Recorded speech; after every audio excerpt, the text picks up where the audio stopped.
No.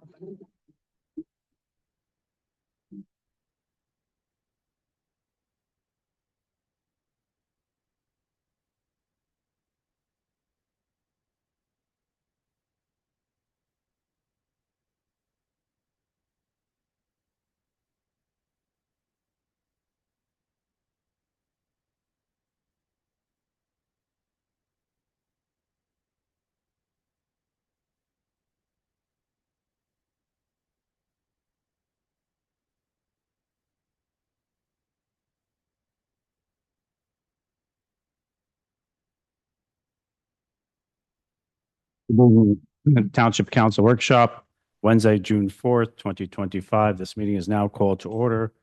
Councilwoman Havelitz, please lead us in the salute to the flag. Pledge allegiance to the flag of the United States of America and to the republic for which it stands, one nation, under God, indivisible, with liberty and justice for all.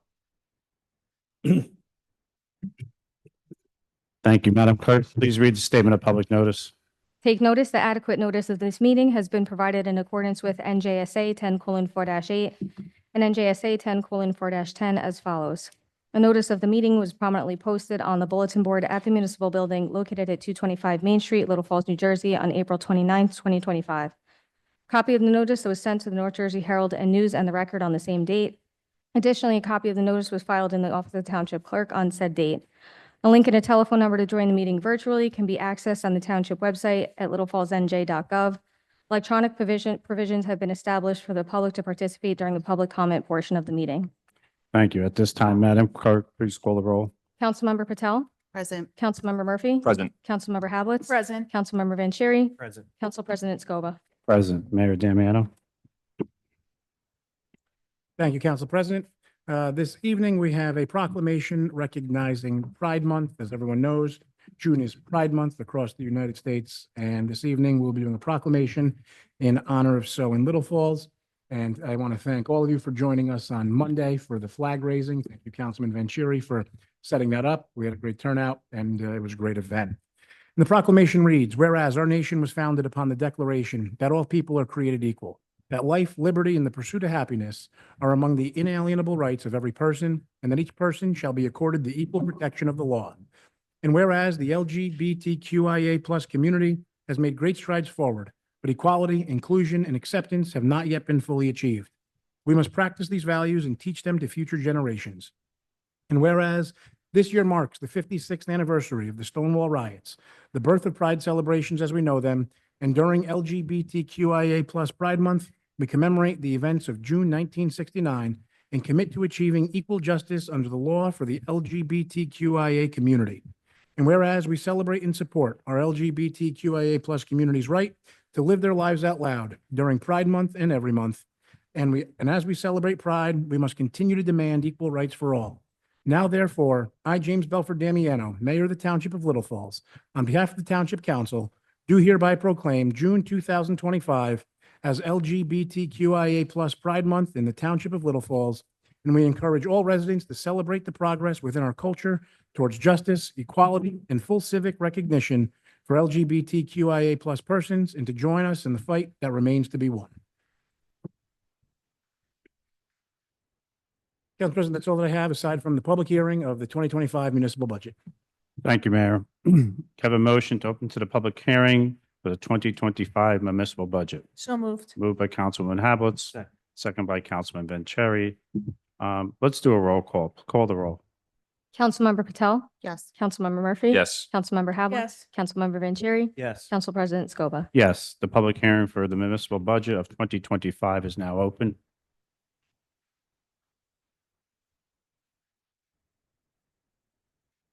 Seeing no one come before this governing body, can I have a motion to close the public hearing? So moved. Moved by Councilwoman Patel, second by Councilwoman Havelitz. All those in favor? Aye. All those opposed? Motion carries. I have a motion to open the meeting to the public for general matters and agenda items. So moved. Moved by Councilman Second. Murphy, second by Councilwoman Havelitz. All those in favor? Aye. All those opposed? Motion carries. Madam Clerk. Anyone wishing to address the Township Council may do so through the Council President. It is preferred if you give your name and address for the record. Comments are to be limited to 3 minutes. However, if appropriate, you may be granted additional time in the sole discretion of the Council President. Members of the public who have joined the meeting virtually and desire to provide comment shall raise their virtual hand in the Zoom application. The meeting moderator will cue the members of the public that wish to provide comment, and the council president will recognize them in order. Members of the public who have joined the meeting by calling in must press *6 to mute and unmute themselves and *9 to raise their hand. Members of the public who have joined the meeting via the Zoom application must click the reactions icon and then the raise hand icon. Once the process is complete, we will return to the regular order of business. Thank you. Seeing no one come before us, can I have a motion to close the public comment? So moved. Moved by Councilman Vanchery, second by Councilwoman Patel. All those in favor? Aye. All those opposed? Motion carries. Mayor, items 1 through 7. Sure, Council President. Items 1 and 2 go hand in hand to amend the 2025 municipal budget and to adopt it. There's a small amendment due to the shared service agreement that we have with Elmwood Park, which is included in the budget and has since been amended to include that. And resolution to adopt the 2025 municipal budget, as I indicated, goes hand in hand with that. Any questions on 1 or 2? All right, item number 3 is emergency resolution amendment. This was due to our 2017 Ford F-450, our ambulance in town needing a significant amount of repairs. We are funding it as an emergency. It was a bit high of a figure because of the extensive amount of work that needed to be done. And this is about a $14,000 bill that we are experiencing with this. I know one of the items that I discussed with each council member individually when I had met with each of you to discuss this year's capital ordinances was the purchase of an ambulance for the township of Little Falls for the future. This is just a clear indication that that is something that is necessary in this township to provide public safety to our residents and fast emergency response times with EMT care. Unfortunately, this is a $14,000 bill to service this one. And again, even if we do purchase a new one this year, in this budget year, we are looking at a 1 to even 2 year delay on the delivery of that vehicle. So we will probably see some additional repair costs over the next couple of years. Hopefully not like this. We have been maintaining them and upkeeping them to the greatest extent possible, but that is Resolution C. Any questions on Resolution C? All right, number 4 is a resolution appointing a municipal housing liaison, and all municipalities in the state now need to appoint a municipal housing liaison. We can do so by utilizing a township employee now or finding someone else to provide the service. I have appointed our municipal clerk, Cynthia Kraus, as the municipal housing liaison for the upcoming year, and there is a small stipend from the state that comes along with that, which will be provided. Any questions on item number 4? All right, item number 5 is a resolution authorizing the execution of renewal agreement with the City of Clifton for health services. I have been very pleased with the services provided to us by Clifton over the past handful of years as our health services provider. And they have managed to provide us with a contract for these next couple of years that call for a 1% raise for the next 2 years. So I was very pleased with that proposal from them and looking to move forward with that by resolution item number 5. Any questions on that? Council President, not a question. Through the more floor, so- Councilwoman Patel. Thank you. Just a comment. Mayor, I do agree with you. I've been working with the Clifton Health Department now since I've been on council. Not only are they a pleasure to work with, but the amount of services they provide to our township is just exceptional. And I hope the rest of my council members will agree and allow this resolution to pass. Thank you. And Councilwoman, to your point, I have met with other health service providers, especially earlier on in my tenure as mayor. And I can tell you, there were almost no other ones out there that provided the same level of service for the same cost, especially that included animal control services. That is something that they provide to us, included in the total cost of this contract with them. A lot of other providers were higher with less services. So certainly a partnership that I would like to continue here in town. And much to your point, they do provide great services to our residents here in Little Falls. Item number 6, we have previously discussed this item here in council chambers about amending the resolution to rescind the resolution denying the renewal of Cella's liquor license. As we've heard, there is a new purchaser looking to come in to operate at that location in the future, and this is one of the steps necessary to allow this to proceed and allow them to operate there in the future. Any questions for item number 6? All right, and finally, item number 7. This one is about as clear as it states on its face, which is not always common.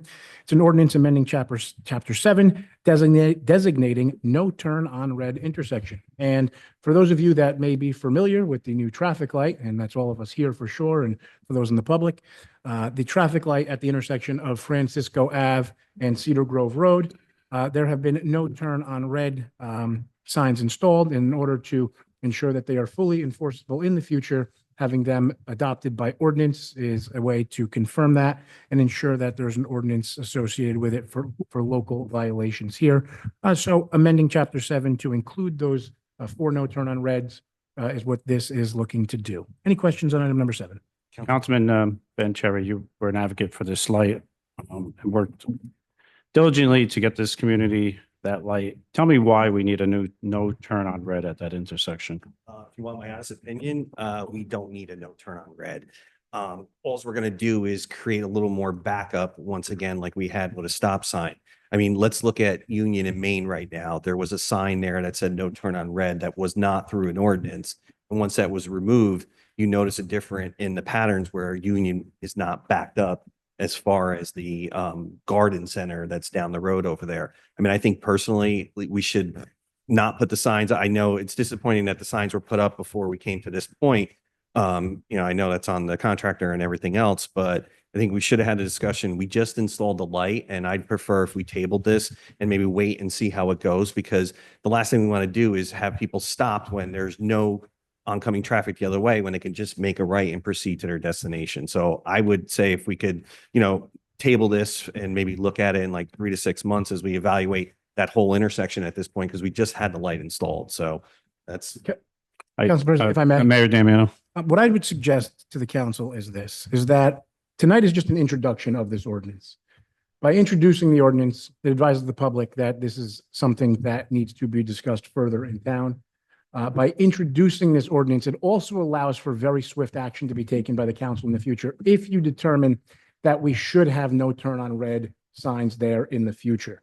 So what I would suggest is that the ordinance be introduced this evening to allow for an adoption in the future if necessary. And that gives us until a December meeting to adopt it if necessary. But, Councilman, to your point, I also believe that they may not be necessary in this intersection. And if that is the determination of this council to not proceed with the signs being there and installed there, and we can ask to have them removed by our DPW this upcoming week. If the council's decision is to have them removed and to not have them made a permanent fixture there, we can simply just never adopt the ordinance that I think should be introduced tonight. Again, just to allow for additional public comment on this, to provide for additional information from the public, as well as the council's review of this intersection and what should happen in the future. This is not me stating my position that they should or should not even be there. This is simply just allowing for what I think would be swift government action in the future if necessary, or allowing it to simply die by the end of the year if it does not get adopted. That's fine with me. I would just ask Council President if we just take the signs down, because right now that's not an enforceable ordinance in place. So it is kind of deceiving. And a few residents had reached out, but disappointed that this was up there and there was no ordinance as they checked on the website. So yeah, I mean, I would encourage to have the signs removed this week. And then to your point, we can introduce it, but never move forward with it. It's fine. I just think we just got the light. Let's see how it goes, because we've had people ask about, adopting a left turn signal or putting, some stuff on the ground. Well, let's just, kind of see how it goes for now and then revisit it when we need to. I spoke with a resident, Mrs. Avolio, who lives on Cedar Grove Road, and because she was an advocate for that light. And she said, please don't pass a no turn on red. It would cause more confusion and more backup traffic. I'm trying to understand why the no turn on red as I come down Francisco. I want to make a right-hand turn. Is that a safety issue? Why I shouldn't be able to make that right-hand turn? Chief, do you have any insight on this? You feel that intersection should have a no turn on red because of not visibility of cars, or? Well, Council President, what I would echo the sentiment. I think the light is still too new. And there's not enough data there to support our position to kind of, be in favor or not in favor. The issue that we had with the Union Ave was the downstream effects. right? And so by the no turn on red being there, it actually caused a break in the traffic, and we saw a decrease in crashes on Montclair Avenue coming out onto Main Street. So that's something to consider is the not necessarily the intersection, but the downstream effects. So if you have people trying to get out of their driveways or people are trying to get out of adjoining streets, the no turn on red will put that break in the traffic to allow motorists to safely enter the roadway. So that's a whole, different consideration that we should really look at when we look at the intersection.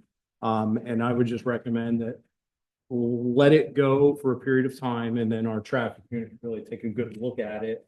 Not only the intersection itself, but any downstream or upstream, effects and consequences of not having that break in the traffic.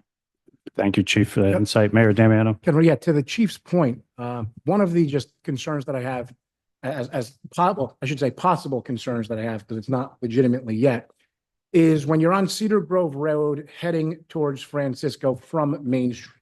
And as you approach the intersection there with Wilmore Road to your right, one of the concerns that I have is that drivers trying to make the left turn onto Francisco when there is a red light on Francisco at the time, which would allow that driver to make the right from Cedar Grove onto Francisco Ave, that the drivers from Wilmore now don't have that clear path or that break in traffic to make that left into the don't block the box area, which is intended to allow them to sort of empty out of Wilmore Road onto Francisco during a break.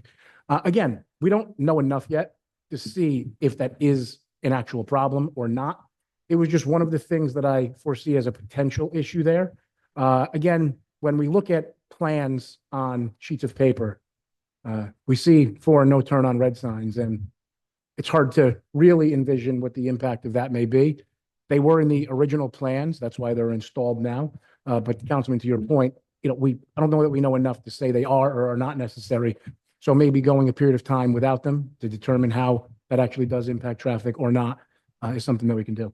Yeah, I mean, Councilman- yeah, I Councilman mean, that was my Vanchery. thing too. The light's been up just over a month. 3 to 6 months potentially, you start to see the data and what the impact is.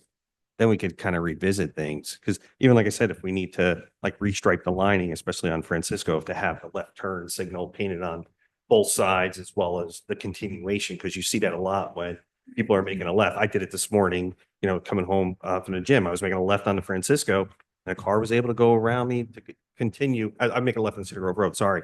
Was allowed to continue up Francisco. But I just think, let's just see how it goes, because this is all new. And Chief, I don't know, has there been any crashes since the light? There's been a couple, I think, if I'm not mistaken, a couple not realizing the light was there, right? Was it a couple, if I'm not mistaken? I haven't reviewed it recently, but I know when the mayor had asked me, there was. I think there's one within the first couple of days of it Yeah. being installed. Because I I don't know know, that there's been. yeah, and the comment was they didn't realize the light was there. So Well, let's keep the conversation on the no turn on red. Any other council member have any input on this no turn on red? So just real quick, to clarify, we're just Councilman on Murphy? introduction, we will remove the signs and then I- table this for a later date Yeah. until it's adoption or rejection, and then got it. I concur, Councilman Murphy and Councilman Vanchery, that the sign should be removed so there's no confusion to the motorists. Plus, it's it's not enforceable. It's only makes more confusion. So under the mayor's jurisdiction, he has the right to remove those signs, and that's what we would request.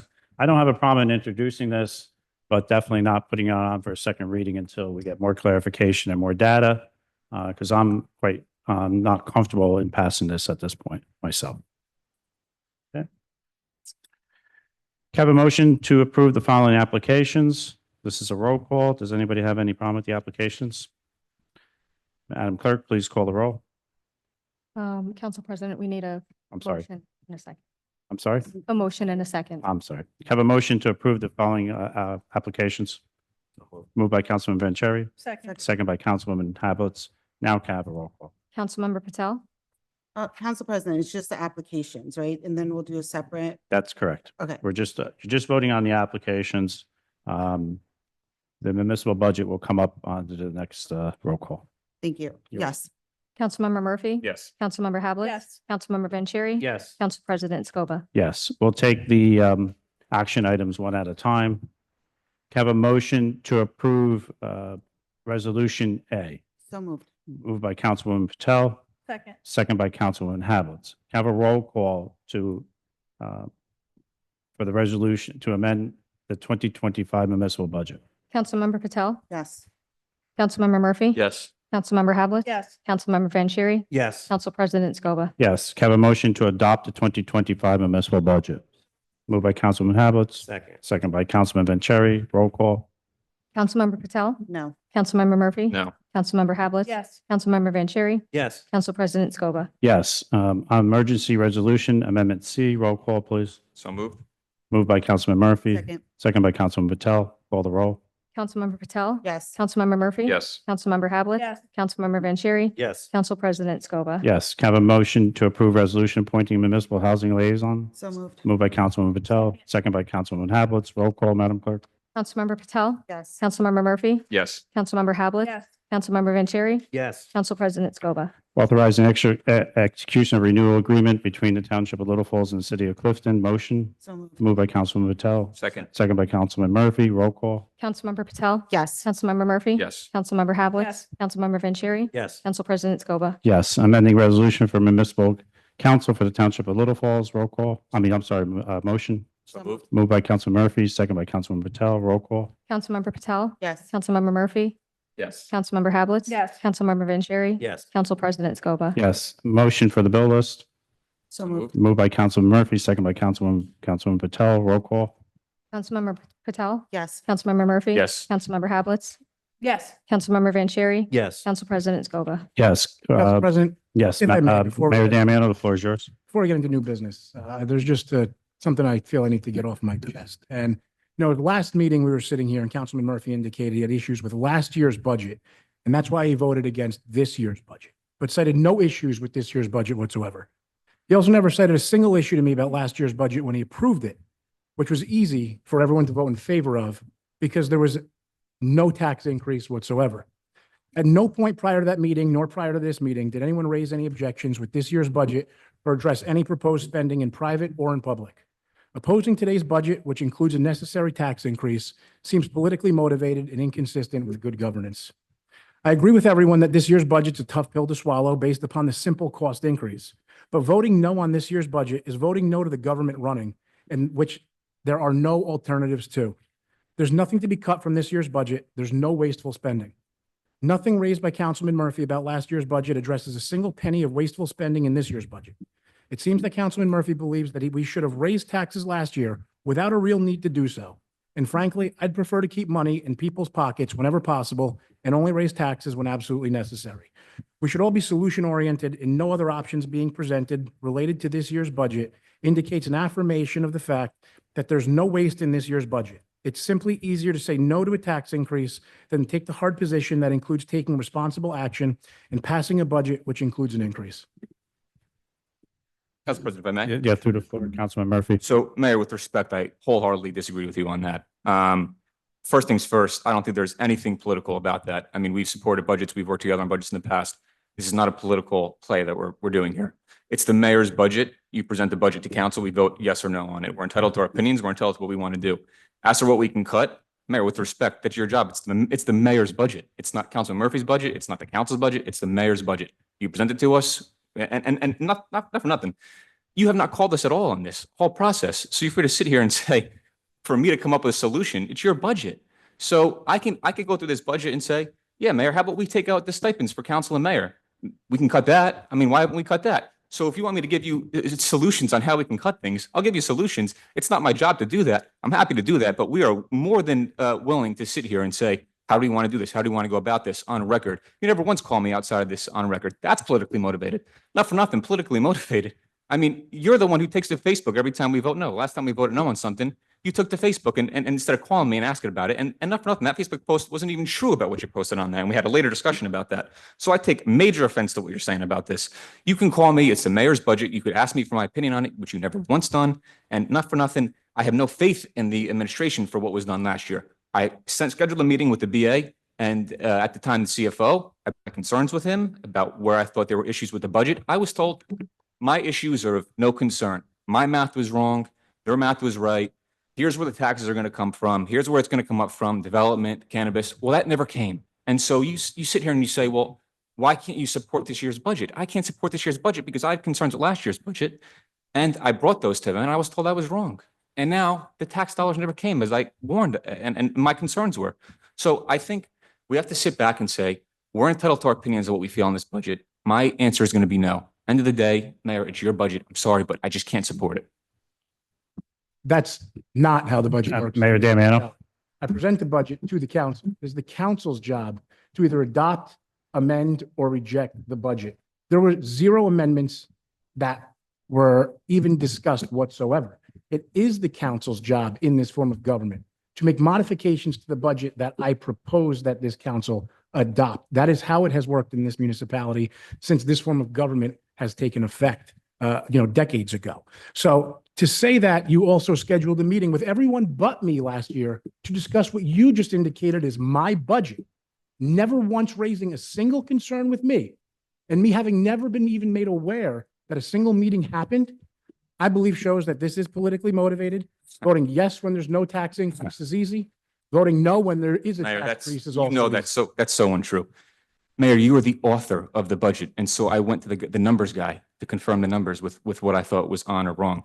And not for nothing, we're supposed to have the budget by February 28th. We didn't receive it, the final one, until a couple of days before the vote was it May? I mean, not for nothing, a couple of days to fully review any amendments to that budget.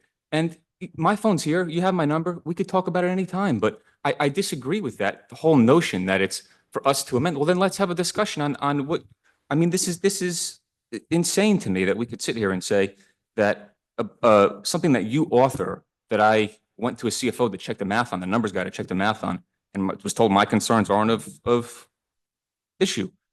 And you were presented a tax decrease. I'm for tax.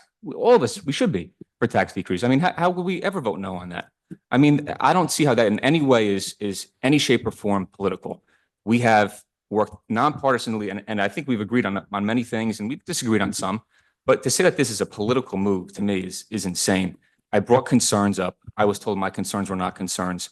I have little faith in the process of how that worked and how it went about it. I don't like it. If I want to be political, trust me, I definitely can. I could talk about tax decreases every year the mayor runs. I mean, we want to talk about politics. I'm not going to even go down that road. I think that's way off-putting to even say that. We're entitled to our opinions. We put it to a vote. Let's see how it goes. It was 3-2, passed. That's where we're at. I think we have to have further discussions. I don't like doing this, on record about this. I don't know why we can't have the discussion off like this, but it is what it is. We voted no. I don't have faith in it. That's where we're at. It's not political. It's nothing inside of that. Any other comments? We'll move forward. Madam, we're going to remove item ordinance number 1519 from the agenda. Madam Clerk, please read ordinance 1520. Second reading and public hearing of ordinance number 1520, an ordinance entitled, an ordinance of the Township Council of the Township of Little Falls in the County of Passaic, State of New Jersey, to amend Chapter 7 on-street regulations of the Code of the Township of Little Falls. Thank you. The public hearing on 1520 is now open. Does anyone wish to speak on 1520? Seeing no one come before this governing body to speak on 1520, the public hearing on ordinance 1520 is now closed. Have a motion to adopt ordinance 1520. So moved. Moved by Councilman Murphy, second by Councilman Patel. Please call the roll. Councilmember Patel? Yes. Councilmember Murphy? Yes. Councilmember Havlet? Yes. Councilmember Vanchery? Yes. Council President Scoba. Yes, this is ordinance 1521, with the notion that the signs are going to be removed. Have that duly noted in the minutes. Have a motion to introduce 1521. So moved by Councilwoman Hablitz. Excuse me, Council President. I haven't read the I'm sorry, ordinance. got ahead of myself. Okay. Can you read the ordinance 1521? Sure. Introduction of ordinance number 1521, an ordinance entitled, an ordinance of the Township Council of the Township of Little Falls and County of Passaic, State of New Jersey, to amend Chapter 7 on street regulations of the Code of the Township of Little Falls, with second reading and public hearing scheduled for June 23rd, 2025. Thank you. Have a motion to introduce 1521. So moved. Moved by Councilwoman Hablitz. Second. Second by Councilwoman Patel.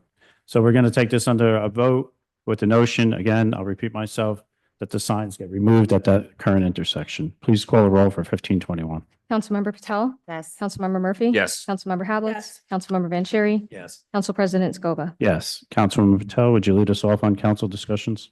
Yes, thank you, Council President. Just a few things from the Public Health Committee. The WISE program for the seniors continues weekly. There's been a great turnout. Everyone that's participated thus far has thoroughly enjoyed it. There are still 2 more classes left, which they meet on Wednesdays from 10:30 till 12 at the Civic Center. So if anyone wants to join, they could either reach out to me or John Pace at the Civic Center.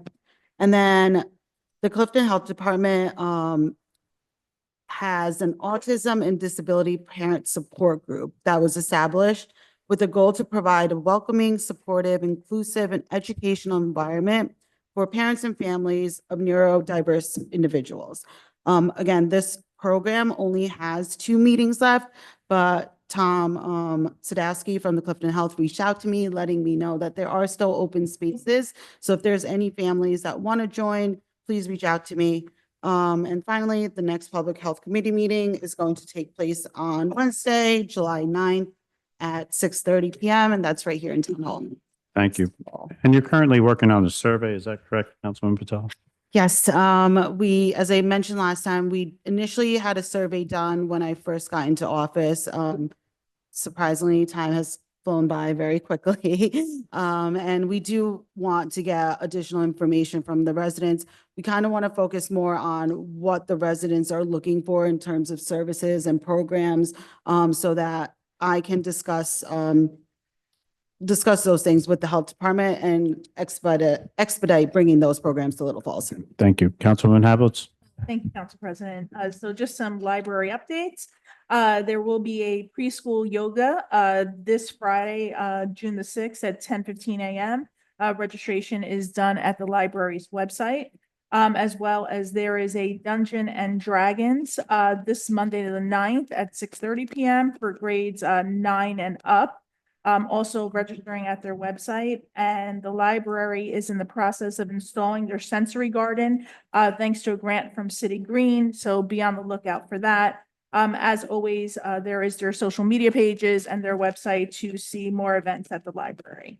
The farmers market is going well. This week, the Friends of the Library will be there with a children's activity. We really do have some great vendors, so join us each and every Sunday until the last weekend in October. That's all I have. Thank you. Councilwoman, would you like to give a big shout out to the Friends of the Library with Yes, that successful fundraiser so that they We had? do have the Friends of the Library that actually has finally taken off in a great direction. This weekend, they had an open mic at Just Jake's in Montclair. It was a successful fundraiser for them, and we look forward as the library to working with them, and collaborating for things that the library might need to offset some of the cost. Thank you. Councilman Vanchery? Thanks, Council President. What I want to know about the event at Just Jake's is why didn't Councilwoman Havelitz and Council President Scoba get up and do the open mic? I heard you were there, but No one wants to hear me sing. figured a Frank Sinatra song would have came out at some point. A few updates from me. Last time we met was right before the Memorial Day weekend activities. So I just want to say thank you to everyone that was involved to make the Friday night concert in the park, which ended up being at the rec center, as well as the parade on Saturday. Kudos to the Little Falls Police Department, the Little Falls Recreation Center, and the Little Falls DPW.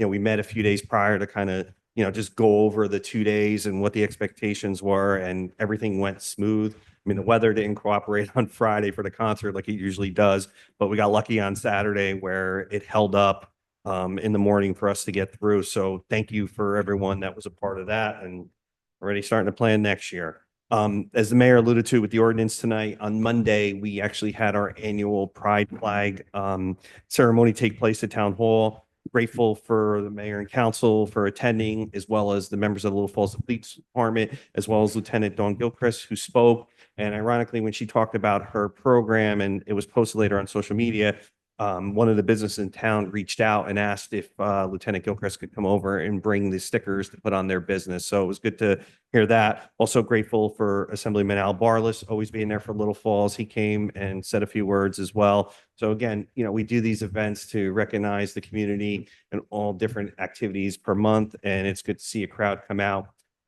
With people complaining on social media, go right ahead. You're entitled to your opinion. I don't care. We had a good event and people enjoyed it. So thank you for that. I did want to mention this Saturday, again, the weather is going to factor into this, where we're probably going to move it to the rec center. We are going to have the Little Falls Muslim Committee has put together an Eid al-Adha event that we're going to do in the park from 2 to 5. We're going to have some food trucks and some arts and crafts for the kids. We're going to probably make the call sometime tomorrow, if not Friday morning, but We're going to move it to the rec center on Saturday instead. So more details to come, but if anybody's around this weekend, please feel free to stop by. Number of activities for the kids and their family. One thing I also wanted to mention, last week, the long-awaited lighted pedestrian crosswalk signs came in. We got 2 of them that came in. Unfortunately, there's an issue with the poles because of what they require into the current concrete. So I was with Director Campbell today, and he's reached out to the vendor to see if we can get some replacement poles so that we can install both lighted pedestrian crosswalks over at Patterson Ave, one just in front of the shack, that area, and then one closer to the rec center. I know we were hoping for 3, we've got 2 right now, but you know, I can't wait for those to come up as well. So I'll keep you posted on that, but know that they are in the DPW yard. We're just waiting on the new poles, and we'll just take it from there. That's it for me. Thank you. Councilman Murphy? Thank you. Thank you, Council President. And I wasn't around Sunday, but if you had told me that you guys were going to perform, I would have made myself available. A few things to report on the Domestic Violence Awareness Committee. I just want to thank all the members that helped with the Memorial Day Parade. Those who both walked in the parade and those that helped set up with the float and the balloons. I also want to thank the Girl Scouts for walking with the committee. It's just awesome to see them join up and be together. You know, it's just such a good thing to see the young women and the committee join teams and join forces for such a good cause. And I'm really appreciative that they were agreeing and for the past 2 years to walk with them. We did have our monthly meeting last night, and I had some upsetting news to go over with the committee. I got word that the Passaic County Domestic Violence and Sexual Violence Center is closing effective 6/27, which is a huge blow. That also includes the 24/7 hotline and a lot of the resources that they provide to us. I confirmed that I called the center, and obviously this is devastating to our organization and the committee, because they're really the lifeline that we tag along with for resources for those who are survivors or victims of DV. And so we're working with other counties and the prosecutor's office to see what solutions that we can come up with to try to at least shift it to another county or do something. I was just talking with the police chief, Chief Paul, and he just let me know that there is potentially a grant in the works. So I'm going to be talk with him on that to see what we can do to try to help support that or push it on the line to try to keep that center open, because really is a big blow and very upsetting. But I'll keep everybody posted on where we get with that. Also tomorrow at Passaic Valley High School, we have the presentation teaming up with the prosecutor's office at 9 a.m. for the Passaic Valley senior class. This is the 2nd year that we're doing it, and the superintendent and principal over at PV are really ecstatic that we're coming back, because I know it had some positive impact last year. So happy to be there, happy that the committee's going to be there, happy to tag along with the prosecutor's office. So a lot of still good coming from the committee. Even if we have the closure, we'll keep chugging along. So that's all I have, Council President. Thank you. Thank you, Councilman Murphy. Yeah, it's disturbing that they'll be closing that center. Council, you have anything for this governing body? Chief Pearl? No report, sir. Have a motion to open the meeting to the public for agenda items only. So moved. Moved by Councilman Vanchery. Is that second by Councilman Patel? This is a voice vote. All those in favor? All those opposed? Madam Clerk? Anyone wishing to address the Township Council may do so through the Council President. It is preferred if you give your name and address for the record. Comments are to be limited to 3 minutes. However, if appropriate, you may be granted additional time in the sole discretion of the Council President. Members of the public who have joined the meeting virtually and desire to provide comment shall raise their virtual hand in the Zoom application. The meeting moderator will cue the members of the public that wish to provide comment, and the Council President will recognize them in order. Members of the public who have joined the meeting by calling in must press *6 to mute and unmute themselves and *9 to raise their hand. Members of the public who have joined the meeting via the Zoom application must click the reactions icon and then the raise hand icon. Once the process is complete, we will return to the regular order of business. Thank you. The floor is now open. No one in our chat room and no one's coming before us. Have a motion to close the public? So So moved. moved. Moved by Councilman Hablitz, second by Councilwoman Patel. All those in favor? Aye. All those opposed? Motion carries. I want to thank Vince, Cynthia, and Melissa for assisting me in putting this meeting together. Have a motion to adjourn this meeting? So moved. Moved by Councilman Murphy, Second. second by Councilman Vanchery. All those in favor? All those opposed? This meeting is now closed.